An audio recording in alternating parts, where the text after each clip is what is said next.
Use your powers for evil, Your evil is mine.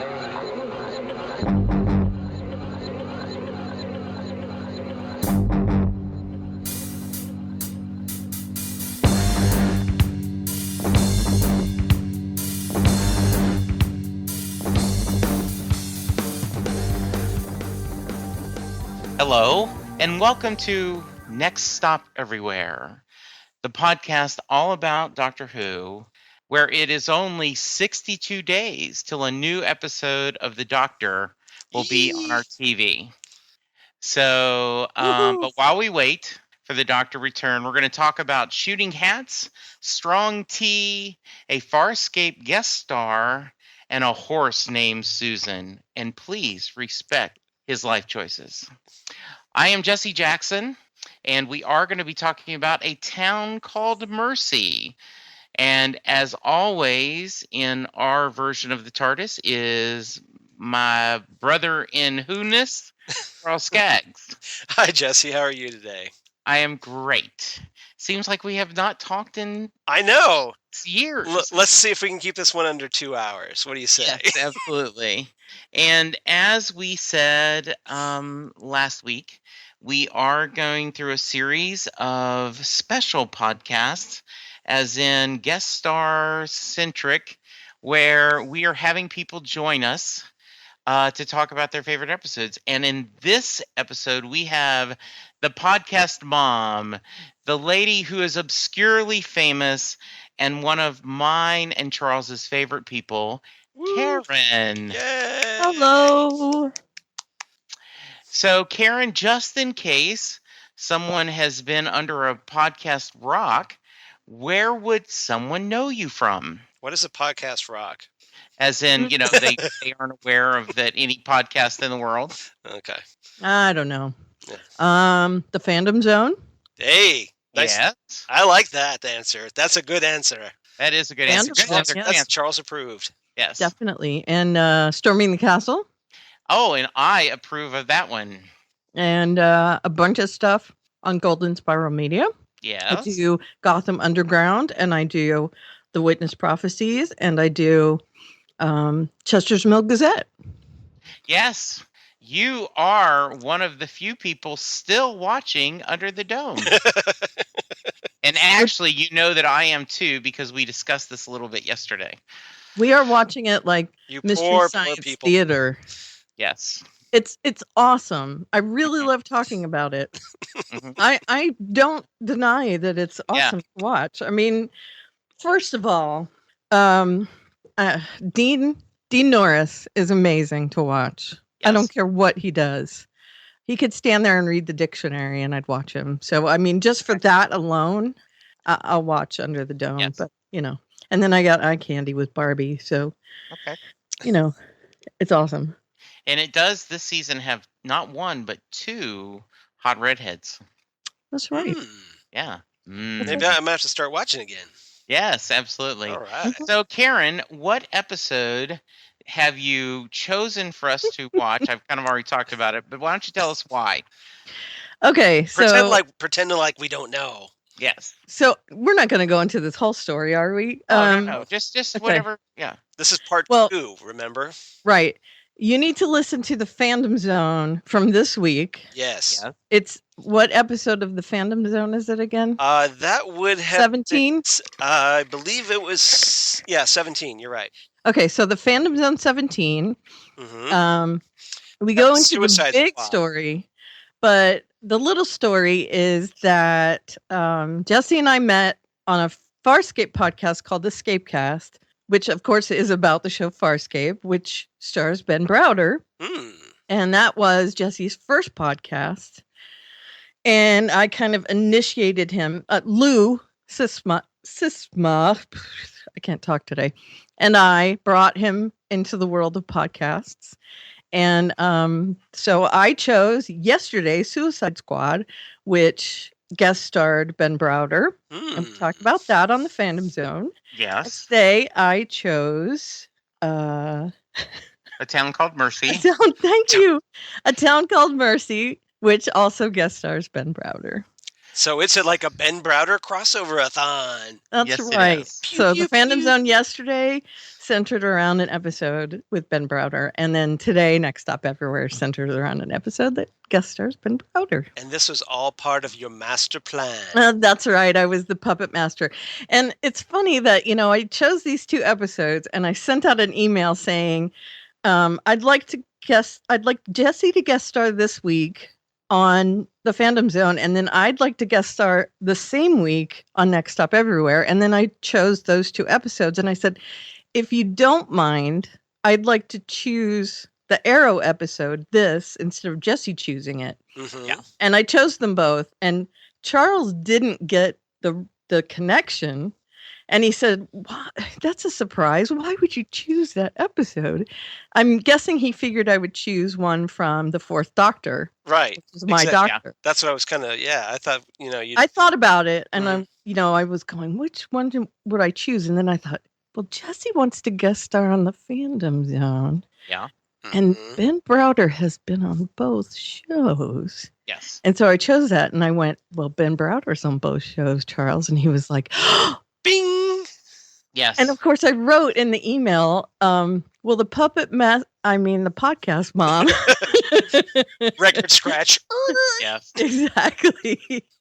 And so that's how this came about. So we're doing a little nod to Farscape, and we're all Absolutely. 3 fans of Farscape. Yes. we are. Absolutely. And this And gives Ben Browder as well. Yeah, Yeah. this gives Ben Browder I guess he's got 4 stamps on the supernatural genre TV bingo card Sci-fi. at least. Yeah. Yeah, So Really huge shows. absolutely. Doctor Who, Farscape, Arrow, and Stargate. Yep. Yes. So and a star. The main star of 2 of those shows. Yes, So, absolutely. just- And I understand he kept rocking the mustache for a while Yeah, he did. after the thing. Did. I saw him in a couple of interviews. He's like, yeah, my wife ended up liking it, and I like it. So Yeah, it it's was really actually good. long, Yes, it down was. past his mouth. It was Yes, it awesome. was. I saw him in some interviews, and he kept it. It was cool. Yeah. So The handlebar mustache. And I Yes. got to say, he was the highlight of this episode. I think he did really good in this episode. But you're right; it was not the best episode of Doctor Who. It's not horrible. No, it's not. Well- It's a mediocre episode, but it held my attention. right, It just absolutely. was And- like, And it one could have been thrown away. Yeah. And one of the things I thought was interesting is it's in that spirit kind of, the beginning of this season, they did a lot of standalone, kind of fun things similar to a throwback to Classic Who, where you may not have had a full season theme as much as Right. they have in the past. Right. It's not part of Um, the main arc. It's just Yeah. filler. One of the things that I did notice from this, the show is credited to Toby Whithouse, Mm-hmm. from who has Mad, Being Human, Mhm. both the UK and US, and he did the unique thing of actually making them independent of each other. Mhm. Because a lot of times a British or American show doesn't stand up. I know that. Grace Point. Yeah. Yes. I was thinking Coupling. the Mars show. Oh yes. Although I Life on like that Mars. show. I like the US one too, but Yeah, it's- historically critical, it wasn't as good. It's not as good as the UK Life on Mars. No, yeah. it's not. Yeah, but I found that Being Human had just as much going for the US version as it did the UK version. They took it in a little different way and things. So, but I found after watching so much Classic Who with you, Charles, Mm-hmm. the new Who is quippier. There's Mhm. more, you find Right. yourself, there's more. Well, it has to be quicker. Yeah. Well, quippier. Yeah, yeah, Or yeah. There's He's more talking dialogue that the is. I snap- mean, like snappy. the snap bannery quick. dialogue. Yes. Yeah. Yeah. Yeah, watching a Classic Who, it may be tough for me to find a line that, oh, here's my favorite line of the episode. Here, there's a half a dozen to a dozen. It You was know, it was more serious back in the day. Yeah, yes. we do need to get you to watch like some classic Douglas Adams era Doctor Who. Okay. Mhm. Yes. Because when he was His script was funny. editor for Doctor Who during Tom Baker's era, the lines just flowed like butter. Yeah, Okay. They were just and more surreal. Yes, Just kind of exactly. surreal. that quirky, offbeat humor was just flying across the room with Baker and Douglas Adams making a perfect pair. After these are over and we're on another hiatus, Mhm. Yeah. I would love to come back for a Douglas Who episode Ooh. Yeah, I Thank you. think that would be very Yeah. good. because those are my favorite. Mm-hmm. Yeah. By the way, one of Topic. the things that I've done is I have a new DVR that can record up to 100 hours of HD. And yes, put that on my bragging montage. Ooh. And Ooh. one of the things that I've done is they are not only BBC America, but Disney Kids. Is that the channel that's replaying Disney some XD. Doctor? Okay, yeah. So last night, Army of Ghosts Mhm. was on, and my DVR picked it, and I just once again fell in love with David Tennant's performance. Mhm. You know, of just the different ways he, kind of, and when He's he's so talking good. to the head of Torchwood, and and everything. So anyway, All of the new doctors have just been exemplary. yes, absolutely. So now then, I resisted going to Netflix and watching Doomsday.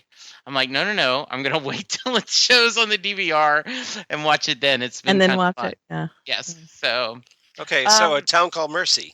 yes. Yeah. So, well, setting things up. I know. absolutely. I'm just teasing. So, you guys have kind of given your quick thoughts. I like this more than 2 you hours guys, coming I down think. the pipe, Yeah. Charles. I think it's I actually think this is a pretty interesting story. Mhm. I think it covers a little bit of the Doctor is in a lot of ways both the alien Doctor Mhm. and the gunslinger. Yeah. Mhm. Two different parts of him, and so I think it's really nice. And See, and the go ahead. gunslinger is part of his personality too. Yes, Just not with the cowboy hat. yes, I mean, I think that this episode in the Wild West brings it out of him in that Western way. Mhm. It's just, he's the white hat in his story. I thought it was interesting to see that personified in this episode. If that makes sense. it does. And I also I really think that it's good they set up. Amy does the speech. This is why you don't. This is what happens when you travel alone. Right. Mhm. And a lot of times, Karen Gillan sells that line because it would be really easy to say, look, you haven't been a companion that long, or what do you know? But she understands the Doctor. She got to know him really well as the girl who waited, and she does know that he needs that balance. Him traveling by himself leads him to some pretty dark places. Yeah. Yeah, she's not the same Amy Pond from series 5 Yeah. that was just being introduced to his world and traveling in the universe.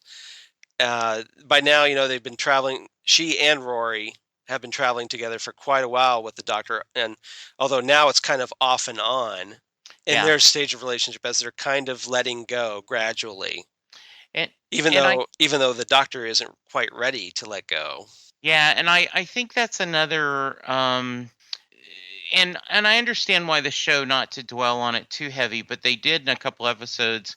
How do you not, is it an addiction traveling with the Doctor?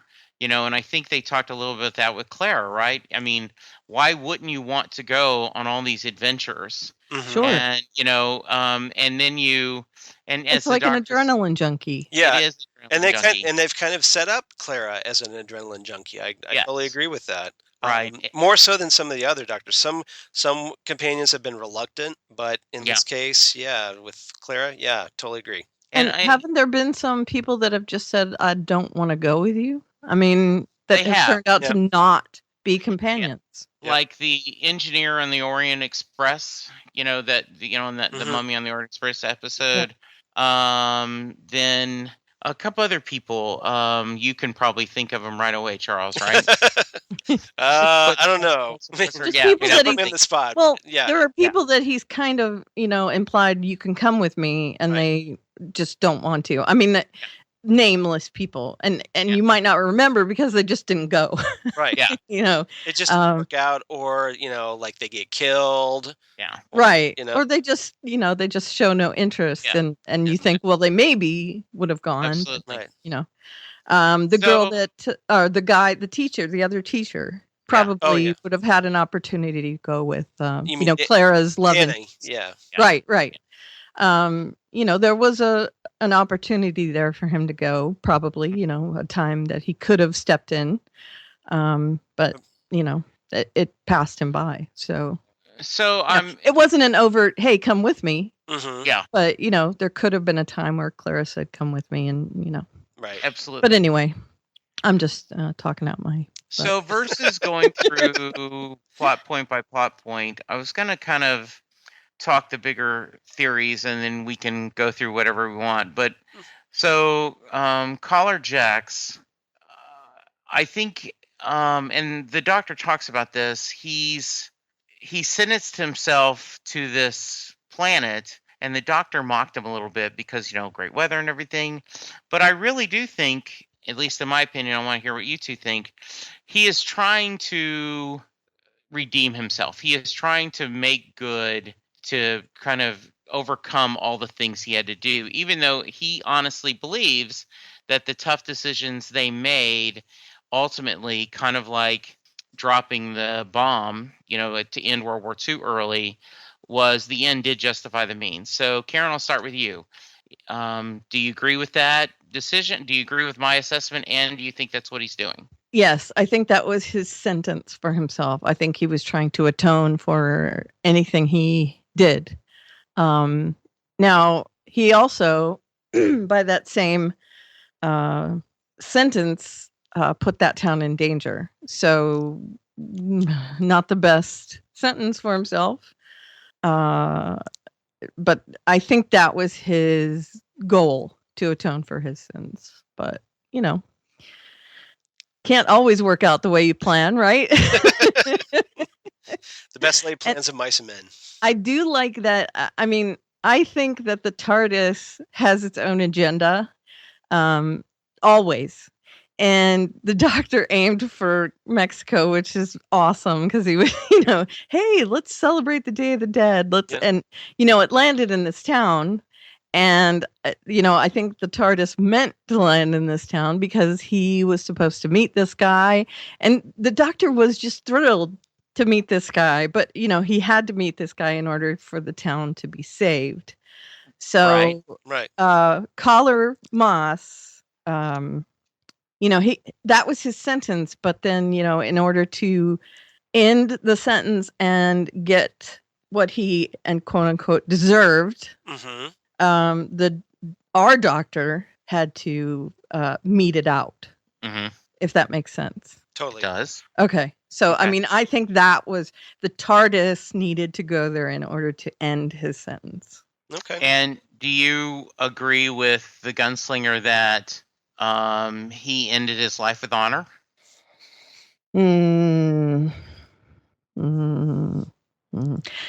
Probably. Technically. Yeah, technically. Okay. I think that was his intention, so yes. Okay. But I think the balance in his life was probably more bad than good. But he tried really hard to make up for it. Okay. And what he brought to that town was really good. Okay. Good. So, his intentions were good in the end.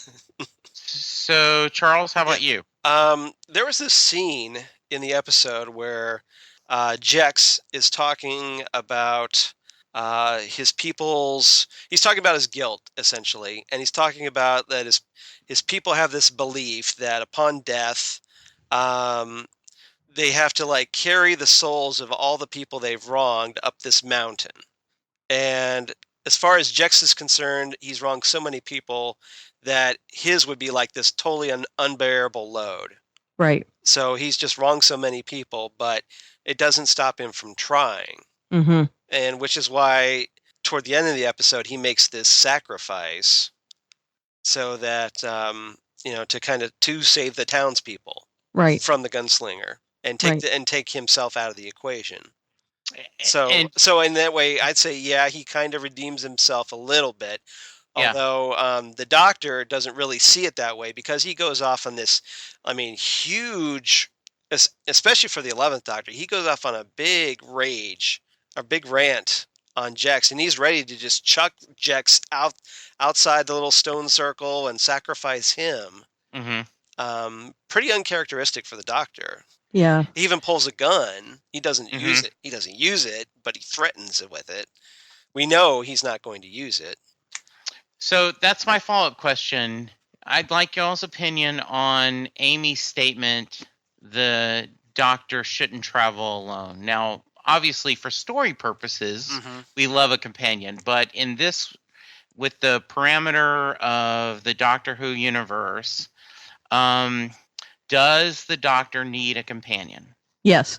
Okay. He'd be lost without a companion. The TARDIS guides him physically, but mentally, his companion guides him.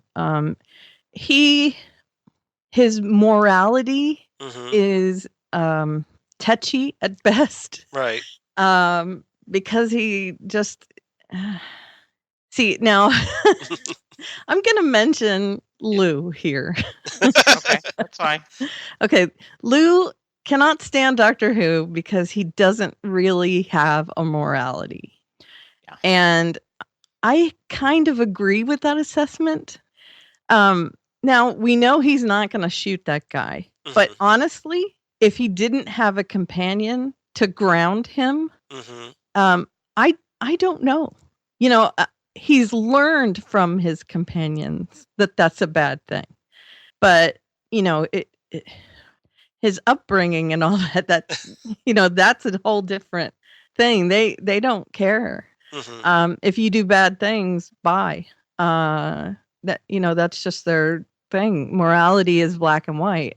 And well, he is an alien. Right, that's what I'm saying. Yeah, he's going to approach it. Not you're applying. Yeah, you can't really apply Earth morals to an alien character.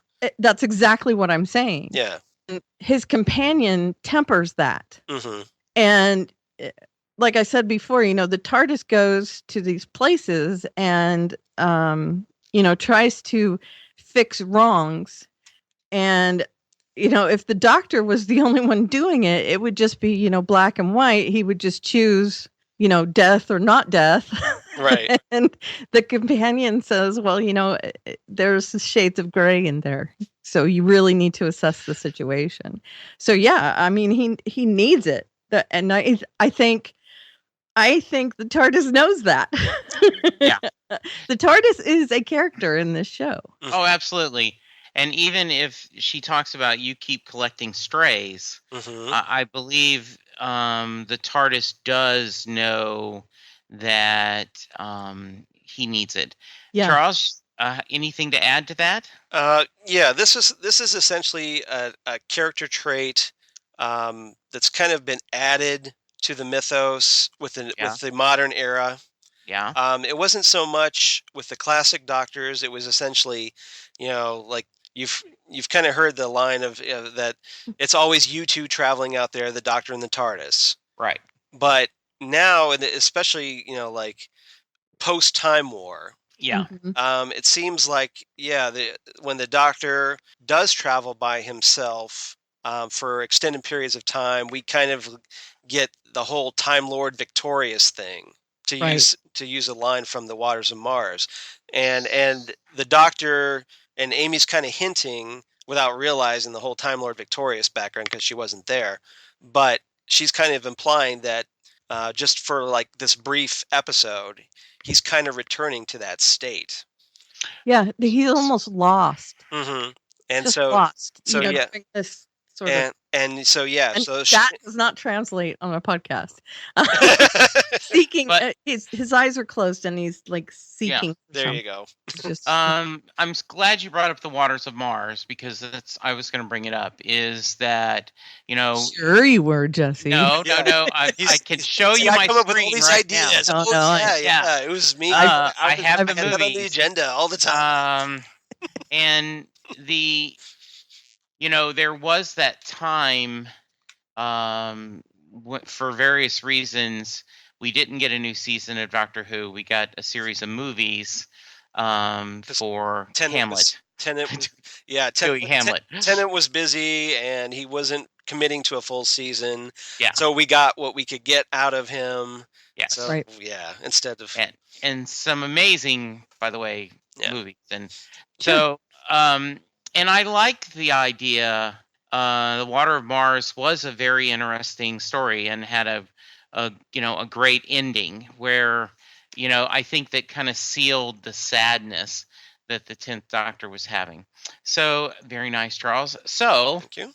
do you agree with Isaac, the great Ben Browder, statement that America is a land of second chances? Yes, and third, and fourth, and fifth. Right. And I don't mean this in a way Sometimes that to a fault because yeah, we do end up like giving too many chances. we Right. do. Yes. And so it kind of burns us sometimes, but so I was gonna kind of talk about that, Mhm. not in the thing of we keep giving you chances because you can catch the ball, or you're a really good singer, or you can act really well. I mean, in the chance of give me you're tired, give me you're poor, and people do, finding a new life. So Mhm. I think that's a very American type attitude. thought. Yeah, attitude. it is. Hmm. And I thought that was interesting that Isaac brought it up.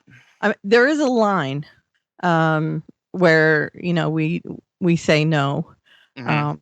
but it's very extreme. Yes. Terrorism and Right, things like that. But I think honestly, if you're trying and you're really, you get back up and you pull yourself up by your bootstraps, as it were. We're a land of whatever chance you're trying to get, that Americans will back you. And he's completely right about that. One of the lines I love in this is when they're pulling their guns and he says, anyone who's not an American, Put your gun, put your gun down. Yes. Yeah, that was great. Great. I was going to mention that if you didn't. That was It's so great. And it's just like, he's so American in this that Yes. that is so Ben Browder.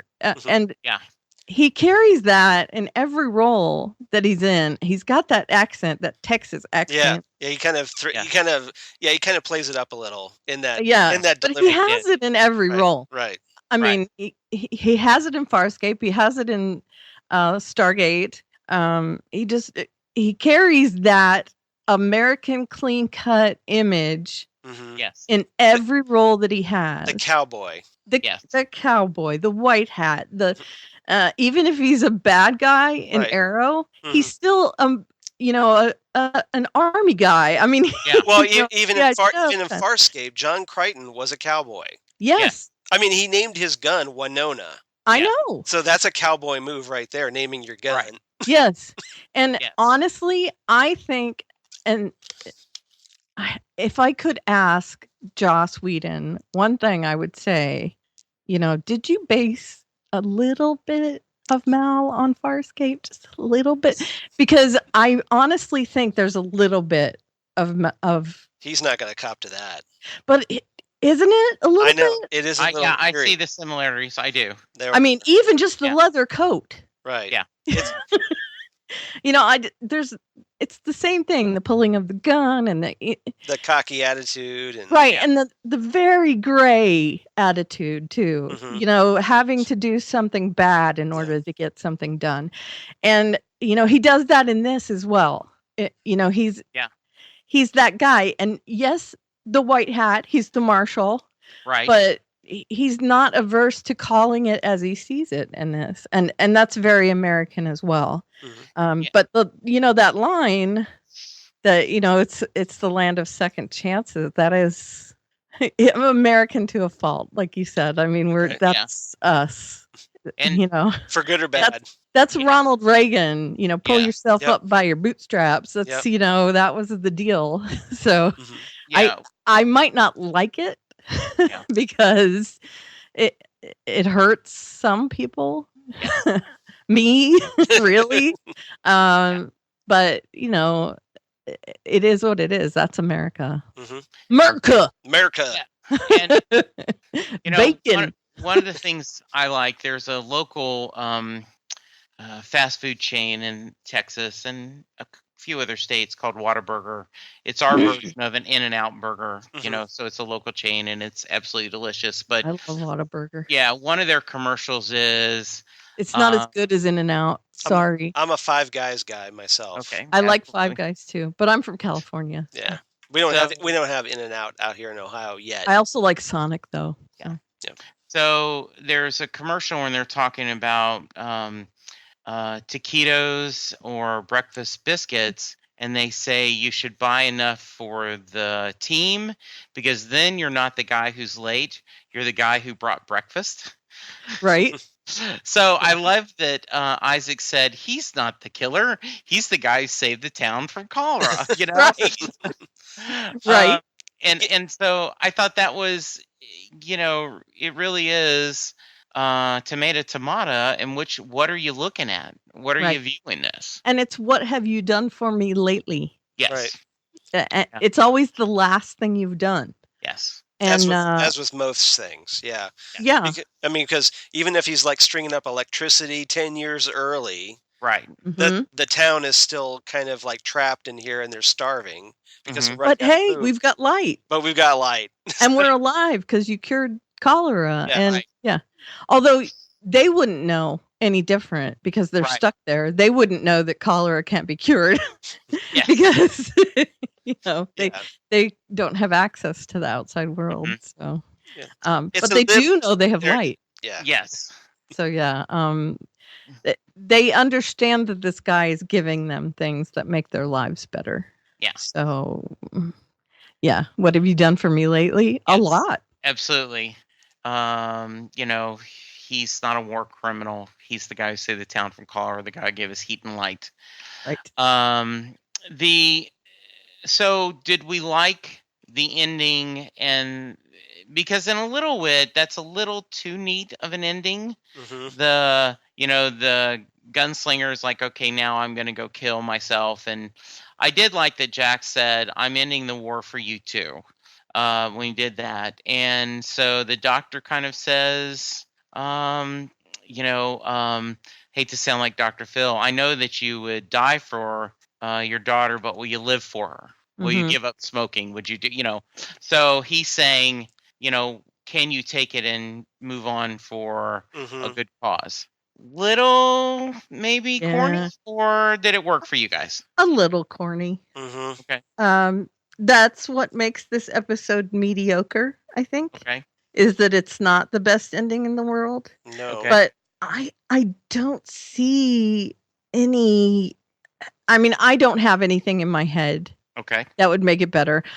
Charles probably does because he's a writer. But I'm like, it's okay. Yeah. I get what Toby Whithouse was trying to do. But I do have some issues with the way the ending is in this episode because you still have a cyborg in charge, being the marshal of an 18th century town on Earth, right? And the doctor just being okay. I'll just leave this cyborg. Gotta go. This anachronistic cyborg. Gotta go. See ya. Nobody's gonna question this. Nobody's gonna come to Mercy. Nobody's gonna leave Mercy. Don't they imply that he's there forever? Yeah, I mean, we don't know. Like, does he just degrade, or is he always there, or does he make himself look more human? The woman says that if you go to Mercy, why don't you ask why they don't have a marshal? I mean, they imply that even now he's looking over the town. because the narrator talks about when my grandmother Right. was a small child, and they show the little girl. So Right. yes, the implication is that the The very implication- strong implication is that he is still alive And in guardian modern of town. times. Yeah, is so- their guardian So angel. I kind of, as a writer, I kind of have a little problem with that story flaw that this cyborg's just left there. Right. Okay. Me too. I mean, if it'd be one thing if he looked entirely human, Yes. but he's this big hulking Terminator with a hat that doesn't quite fit his head, And the weird arm. and the weird arm, Yeah, and, his and the right eye- arm laser is a beam gun, and the, right? and the, Yeah, and the yeah. Deadshot eyepiece, and Yeah. With the freaking laser beam eye. Yeah. the freaking laser beam eye. Yeah. Yeah. And by the way, What's up with that's that? another thing that links the two episodes, the one from yesterday and the one from today. Yes, it spotted, is well true. spotted. Yes. Yeah. Very nice. Nicely played. Good. Yes. So, But- so as a writer, yeah, I have a problem. That's with one thing that bothered me. Not just one thing, but that really bothered me because I thought, well, first of all, she says, if you go to Mercy. that. Hmm. So it's not like you can't go there. Right. Yeah. It's not walled off. It's not secluded, No. isolated. Well, So I that think implies you can go and Yeah. come and go as you please. Do you think word And- would get out? Well, I If there's think some cyborg living. Yeah. I think the implication is it is a very remote Western town. Sure. It But is still kind remote. of self-sufficient and kind of it's their secret, We you have know. cars now. Yes. Yeah. So, no, I like the sentiment behind the thing that I mean, imagine going camping yeah. by Mercy Yeah. without you- telling anyone. And the gunslinger's like, "Hi, everybody." Who are you? Start throwing trash, Why are you camping here? And I mean, littering. he is looking over the town. Targeting So computer. if you happen to do something near Mercy that is, a little hinky, Yeah. he's gonna come and check on you, right? I mean, Pew pew pew. Yes. so yeah, that is not the neatest ending in the world. No. But I mean, I get it. It's TV. Right. Yeah. So you just gotta click and Yeah. okay, I get it. Tied This up is the kind of bow. like the whole. In my mind, it's Stephen Moffat's approach to Doctor Who. It's fairy tales. right. And this is a very fairy tale ending that, Absolutely. this cyborg becomes the protector of the town. Right. And Right. isn't that a wonderful story? The killer Sure. becomes an angel. Right. The devourer becomes a protector. it's- No, I'm not totally against it. I just don't know, and I certainly don't have a better solution. So Right. I'm That's glad what I'm it's saying. happening. The cyborg blows up. It's destroyed. That's Sure. well, then yeah, you but I'm don't get saying, a- loose end tied up. yeah. Yeah. Mhm. And then the young kid becomes the marshal. Yeah, something like that. Okay. Fair The enough. 18-year-old, he would have been all right. Yeah, I the guess. one. Yeah, the guy that was, the Uh-huh. doctor. I'm almost 19. Mhm. Yeah, he becomes the new marshal. Something. Well, they would respect him for stepping up, so Yes. they would probably follow him. Right. Uh-huh. But- So anything else of the story we need to cover? Let's see here. Yes. I like the Charles line Dickens about the note. tea. Yes, that was Yes. good. Yeah, that was a very Matt Smith doctor type line. Leave the Yeah. bag in. Yeah, like, Yes. I like it. I like it strong. Yes. And then Leave the- another leave the one. bag. Um, And he gets. I love that bit where Matt's got the toothpick and he's kind of playing around with the toothpick in his mouth and he gets caught up in his upper lip. yeah. I just kind of have to I just Yeah. totally blew Get that out. move. Yeah. He And I lists like all- when he's talking to the horse Hmm. Yes. and he says, "Yes, I'm wearing a cowboy hat now." I have a Stetson. I wear a Yes. Stetson. right, right. And Um, obviously that's referring to the fez. So Yes. Yeah. fun. I love the point where he's kind of talking about everything that's going on, and he goes, "Has someone been peeking my Christmas list?" Yes. It is, and I truly do think that that is a trait that we've seen consistently on these classic doctors, and modern is, there's always something to look at, there's always something to explore, and it's just calling me. Right. It's calling me. Good. Well, the TARDIS wouldn't put him somewhere where he's not needed, and when he's needed, Yeah. he gets excited. Yeah. Exactly. So it's fun for him, and he's like, "Oh yay, goody. And with Matt Smith, that was, his thing is he had that little bit of innocence. Yes. Where he gets super excited about the smallest things. And in this case, it was the anachronisms in this town. Right. Yes, and as he says, I see keep out signs of suggestions. Right. For the next That was great. Yeah. Like I dry love clean that. only. Yes. And when he put together the clues that there was another doctor in town, Yes. where he says, well, he's number 81. Yeah. That it was 81 residents, and he figures out that the doctor is number 81, and I like that he put together all that there was another doctor in town. So Absolutely. and it implies that who he is. Yeah. Yes. Now, did you think during all that? Did you think that the doctor, when they started talking about another doctor being in town, and with the whole advances in electricity, do you think the 11th Doctor thought there might be another of his incarnations there? Yeah, in I the definitely town? thought so. Yeah, At least at first wondering, maybe. Sure. Yeah, maybe. I or didn't just think another that. another of his compatriots. Mm-hmm. There's always a chance that he's going to run into Himself. Yeah. Yeah. Yes. himself or someone else from his Right. planet. It's happened before. Sure. Absolutely. The two doctors for one. He's run into, now he's run into like 5 or 6 at a time. Yep. So, yeah, I mean, he definitely could run into many, many, many people that might bother him. So, yeah, but he was excited to run into Jack. So Now, I would like to bring up one point Yes. that I don't think we've talked about. The location filming for this episode. Okay. I don't know if you guys were aware of this, but this was filmed in Almeria, Spain. Okay, I did not know that. And awesome. And the reason I bring this up is because this was where Sergio Leone filmed the classic Clint Eastwood movies, A Fistful of Dollars, A Few Dollars More, nice. The Good, the Bad, and the Ugly. Nice. And Okay. I did a little research. I knew about those, but I did some research. And apparently this is also where the 1982 version of Conan the Barbarian was filmed. Oh, nice. Nice. Indiana Jones and the Last Crusade. Oh, good. And Lawrence of Arabia and Patton. So Now, Nice. I know that The Impossible Astronaut was filmed where all the John Ford movies were. Right, out there in Monument Valley, Utah. Yes. Yes. Yeah. Oh, very nice. Yeah. Cool. But It looked great. It looked great. I kind of wish they had done more with the location. I thought that being there in this like really cool place, they didn't quite make the most of that location.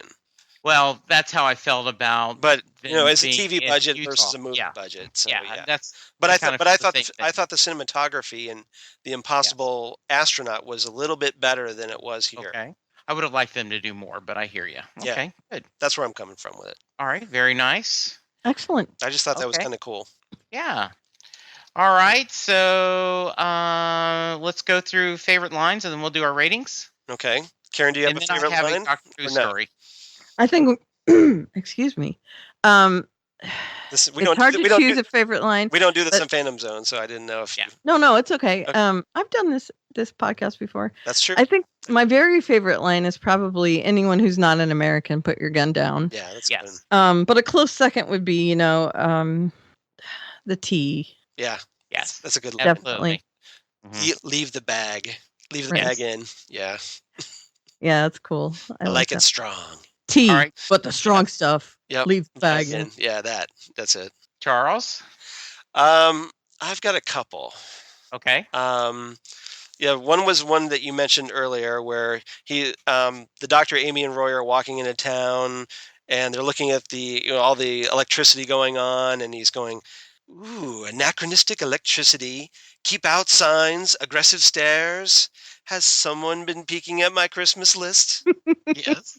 Nice. So Very I like nice. that one. And then I love the rant where he gets really angry at Yes. and I thought you would pick that one. he and Amy are arguing, and then she calls him out as like, "Hey, you've been traveling too long," or whatever. But the doctor goes, but they keep coming back. Don't you see? Every time I negotiate, every time I try to understand, well, not today. No, today I honor the victims first. The masters, the Daleks, all the people who died because of my mercy. So, And it's cool that he says my mercy. right. Yes. So he kind of blames himself Yes. for all the people that the master has killed over the years, the Daleks. That's obviously weighing on him. Sure. And it's a mirror also. Yes. So I thought It that was is. I thought that was a really good line. Yeah, it is. It's kind of like, is Batman to blame for all of Joker's victims, right? It's that kind of dilemma. Yes, obviously, yes, he is. yeah. Obviously, I speak horse. He's called Susan. He wants you to respect his life choices. We've kind of talked about that. I love Amy's. But that's you. Why would he want to kill you unless he's met you? Right. I love that one. That was a good Yeah. And then, but the one I would pick last is when they're showing him the hat with the bullet hole in it, and the doctor said, he shoots people's hats? And he's very upset about that. Fiend. He's very upset. The He's fiend. like, oh my goodness. Well, with this doctor loving hats so much. Yes, Yeah. absolutely. Yeah. That's a big cardinal sin. Yes. I also like the line where he says, you'll never guess what really happened to the dogs and monkeys launched into space in the 50s and 60s. Yes. Wait until you That find little out. throwaway, Absolutely. And I'm like, what happened? Say. Yeah, I know. I want to see. I want to see that story. Where's that story? I want to write that story. Where'd they go? That would be awesome. I want to go on the record that this is not stolen from Karen. This is an homage. Way back in the dark ages when we first started doing Farscape, that it was a scale 1 to 10 of the little bitty robots, right? What do you call them, Karen? The ship? Okay, good. I don't feel as bad that you forgot it too. And don't look at me. But Karen always customized it. She would always pick some random thing from the episode and make that. And I don't know if she's the first one that did that. DRDs. Yes. Yeah, DRDs, from Farscape. Yeah. And I love that. And so I started doing it, and I've done it on every podcast I've been on since. And in fact, the Halt and Catch Fire podcast, the guy had he wanted to do byte, kilobyte, and then megabyte. Did I get the right three in order? And that's, I said, sure, that's fine, but I still pick on a scale 1 to 10. I pick him, and he says, are we doing my scale or are we doing Jesse's crazy scale? And I go, no. The whole purpose of this scale is to make your co-host laugh. Right. Right. So anyway, I want to give you on the record, this is this is an homage to the podcast mom. I don't mind that you took it from me. That's fine. Okay. Yes. I'm sure I stole it from someone. There's nothing new under the sun, as far as I'm concerned. Absolutely. So I'm sure I took it from someone. What would you rate this episode? I would give it a 7 Marshall badges. Okay. Ooh, nice. I like that one. Stole mine. You. Oh, I'm sorry. Ooh. No, I can come up with something else. Simpsons did it. Yep. Exactly. You're in my brain. You poor woman. Sorry. That just shows how in sync we are. Yeah, that's true. Simpatico. Yeah. Go ahead, Charles. Well, I was going to do Marshall badges. So I'm going to choose. And see, we didn't even talk about it, so I was like, No? "Don't say Marshall badges. Don't say Marshall badges." I'm going to choose 7 out of 10 cowboy hats with holes in them. There you Very go. nice. How's that? So I'm going to give it 7 finger guns, and not a. Like I said, there's certainly the greatness of Ben Browder takes this above average, and it was a fun episode to talk about. So yeah, he was really good. He was good, and I hate that he died. Yeah, I wish he would have had a little bit more to do in this episode. Yes, Yeah. I agree. I think it's a little underwritten, in my opinion. Yes, I think they could have given him a lot more. Yeah, I agree, and I would have liked you know, him. was Yes. this role written for him, or was he chosen after it was written? I think Do he you guys was. know that? I think he was chosen after it was written, because I think if he was cast first, I mean, you get somebody like Ben Browder, you got to write some lines for him. So, So I'm guessing that was just why right. the role wasn't in. As I researched this episode, there was a bit, I guess Ben wanted to do this because his kids watched Doctor Who, Mhm. and apparently he wanted to do a Western. Right. So that kind of, in my mind, kind of gives me the impression that the script was written first. And then he went out. And then he went out and, for it. gosh, yeah, he got it. And they probably peed themselves. Yeah, Went, I would think. Browder wants me on Doctor. Yeah, Okay. and I mean a Give him perfect the role. episode with the Western theme and Sure. very American. So yes, very well done. Yeah. Good. So I teased yesterday, as in go to the fandom zone. I have a Doctor Who story for you two. And not only because we were 2 hours long yesterday, but I wanted to save it for the Doctor Who podcast. So I don't know if you two know this story, and if you do, pretend that you don't, because our listening audience may not. But I love listening to Joanne Robinson do her. She does, the Game of Thrones podcast, and she does a comic book podcast, and she's just really an interesting writer for Vanity Fair and a great podcaster. And she said that Michael Sheen is really good on the Nerdist and the movie show, whatever. He's fascinating. Yeah, Brian likes movies or whatever. Mhm.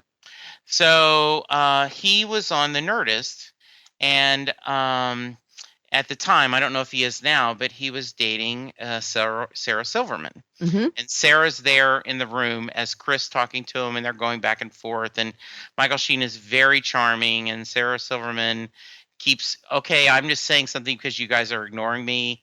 And it was back and forth. But he had said, Michael Sheen, that she doesn't like magic. She doesn't like a couple other things. And so Chris Hardwick says, well, maybe you could get her to watch Doctor Who. And Michael Sheen says, no. He says, that's too much like magic. He says, there was talking about me being the Doctor. He says, but I was in an episode. He goes, oh, really? Yeah, I was this talking asteroid. And there was silence. Yeah. And the Doctor's wife, yeah.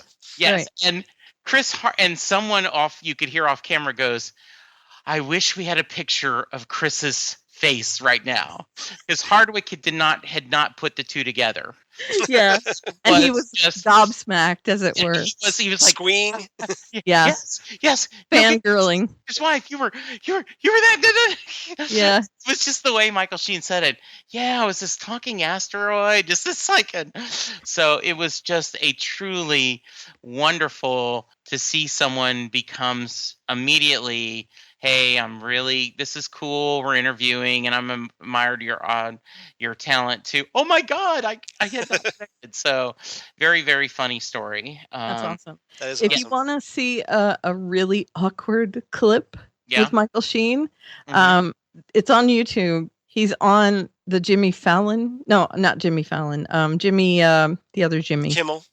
Jimmy Kimmel show, and they talk about Sarah Silverman because Jimmy Kimmel also dated. That was they were a good couple for a while there. So a long time. Yeah, that was a big. And it's a very awkward conversation they have about both dating Sarah Silverman. So, and they're both charming guys. Yeah, but seeing them both talk about dating her is like, oh, my legs hurt. I really don't want to watch this. It's a train wreck. it's Mickey Smith talking about the misses and the X, mate. Yes, absolutely. Yeah, it's like, I don't want to compare our experiences at all. But, the audience expects them to talk about it, so they feel like they kind of have to. Yeah. Yeah. So, it's very awkward. But he is really, really good on the Nerdist. I cannot recommend him enough. Listening to him on that podcast. In fact, just the Nerdist in general. Period. And he tells the funniest story about Martin Sheen that I will not spoil, because he's Michael Sheen. Right. And They Martin think Sheen. they're related. Yeah.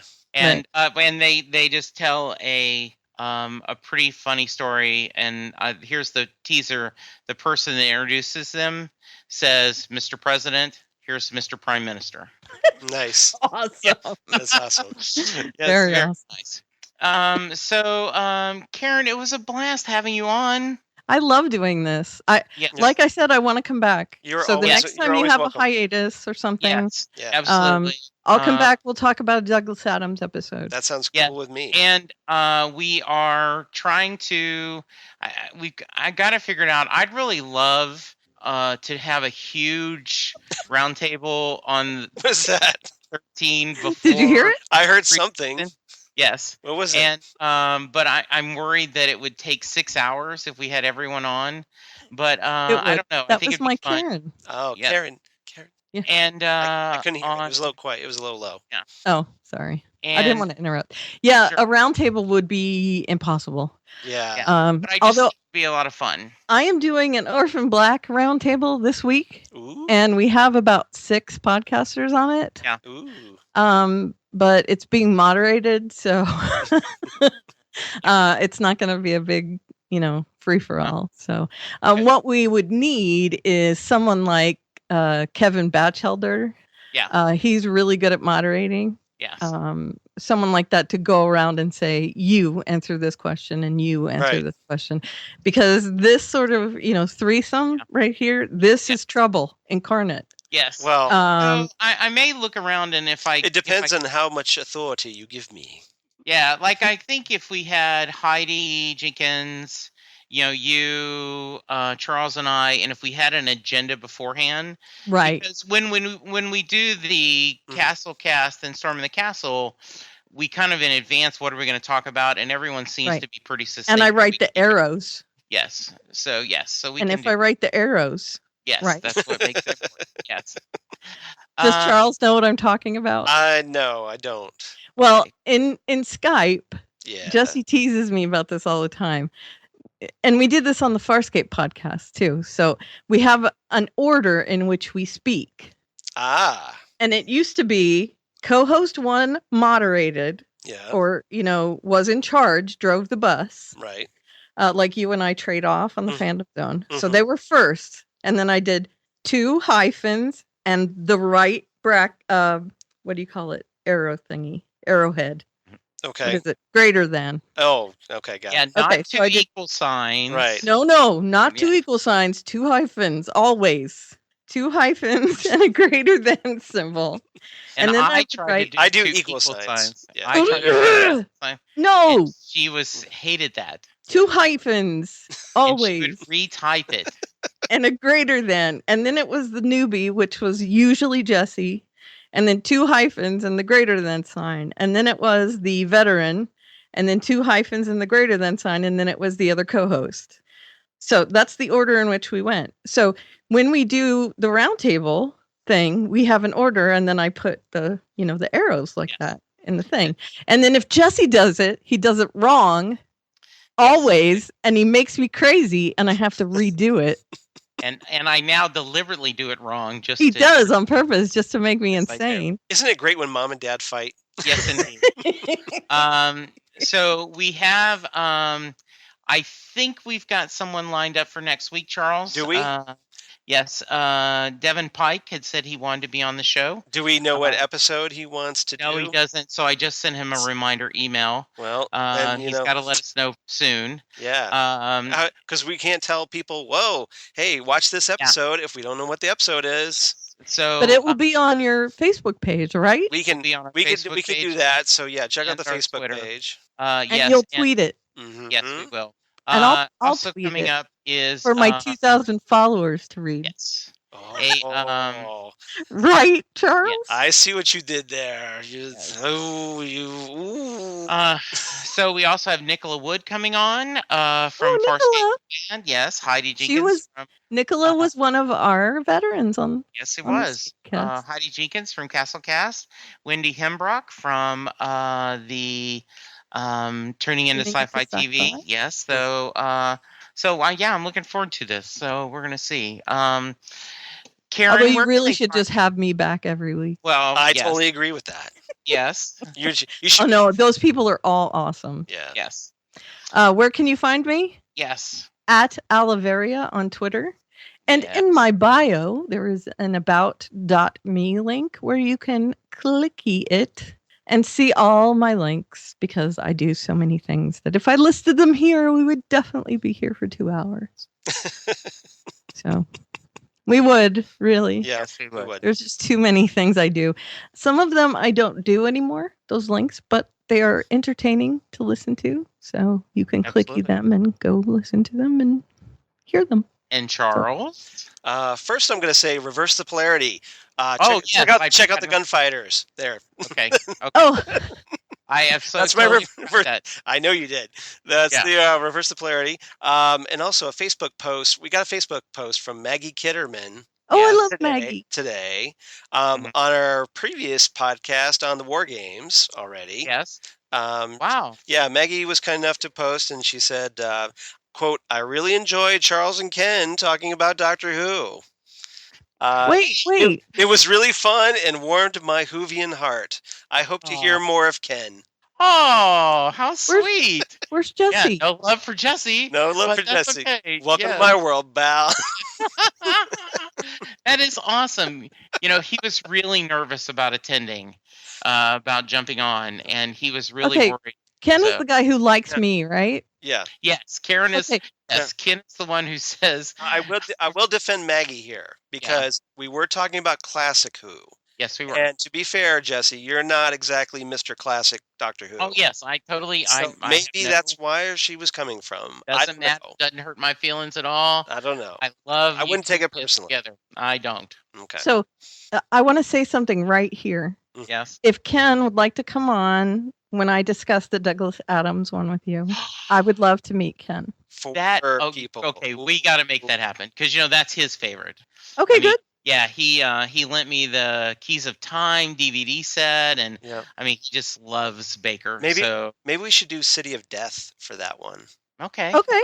all right. That's written by Douglas, Mhm. Yes. and it's and really he loves it's one Douglas Adams. It is one of the best Doctor Who from I agree. It's classic. a good one. So yeah, absolutely let's okay. let's great. do that. Oh yeah, that's a great idea. Okay, we'll make it happen. Whenever you guys want to do that, I'm in. Okay, good. All right, very nice.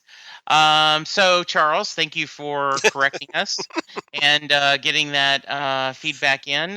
Where can we find you? Okay, the Gunfighters. No, but you can No, find me. You want to talk about the gunfighters? Do you want to No, take 5 minutes to no, talk about the gunfighters? It's not really. Wasn't that a first Doctor episode? Was a first Doctor episode, but yeah. And isn't it one of the first? It was one of the first episodes that was featured in America, Yeah. even though it wasn't filmed in America. Right. Right. And Isn't isn't Arizona in there? 1981? Isn't it a semi-famous actor that was in that very early? I'm not No? sure about that one, but Okay. Anyway, they talked about that one in the Doctor Who Goes to America BBC America special. right. They talked about it and they interviewed some guy that was on there. So okay. All right.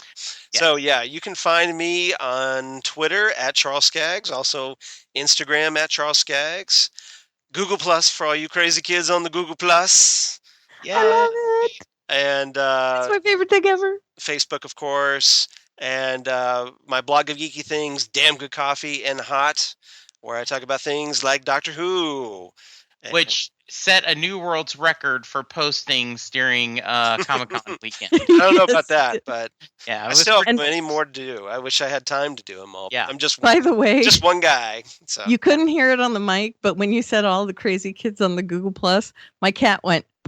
yeah.